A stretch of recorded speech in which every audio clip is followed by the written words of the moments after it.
Parfois, la manipulation de l'opinion se produit de manière inconsciente.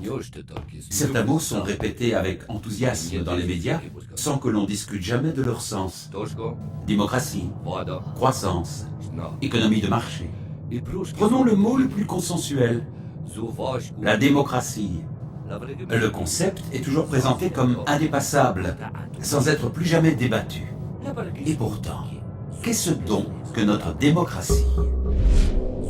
Actuellement, en Occident, on entend par démocratie un système dans lequel la population se répartit en classes sociales, des plus pauvres aux plus fortunés. Le peuple désigne tous les 5 ans environ ses représentants issus des partis politiques pour le gouverner et voter les lois. Ces pouvoirs sont issus des classes supérieures de la pyramide, soit les plus fortunés. On parle d'ailleurs de classe politique. Enfin, on constate que la reproduction sociale est la règle. Autrement dit, qu'il s'agisse des pauvres comme des riches, la grande majorité reste toute sa vie dans la même catégorie sociale, qui était déjà celle de ses parents et qui sera celle de ses enfants.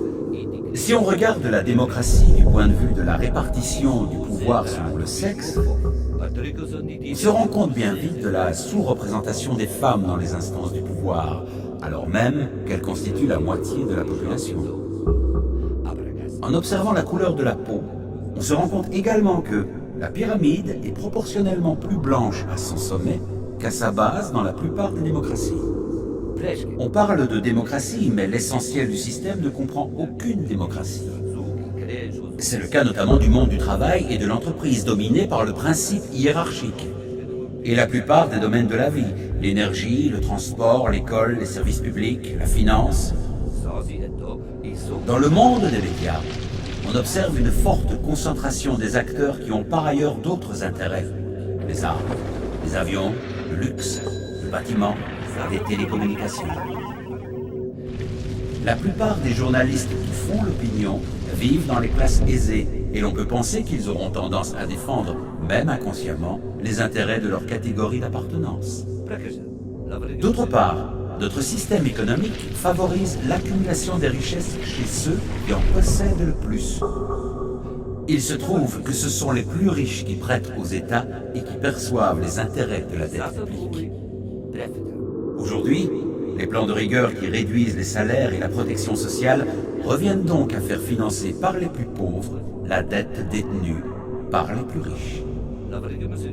Si on élargit la perspective, on se rend compte qu'une idéologie politique et économique est imposée aux populations par des lobbies financiers, industriels, qui ne font que défendre leurs intérêts en dehors de tout processus démocratique. Nombre d'entre eux ont d'ailleurs des budgets nettement supérieurs à ceux de la majorité des États. Ils influencent les décisions politiques, les lois, et parfois même financent des partis politiques. Conséquence, rigueur, chômage et misère pour les uns, richesse en pleine explosion pour les autres. Preuve en est, l'endettement de tous les États du monde est égal aux actifs de seulement 10 banques. Est-ce bien à cette réalité que fait référence la démocratie, ce système tant vanté dans les médias? N'y a-t-il pas là une forme de manipulation de la population? La vraie démocratie ne reste-t-elle pas à inventer? Mon nom est Lazarus et je vous souhaite bien le bonjour.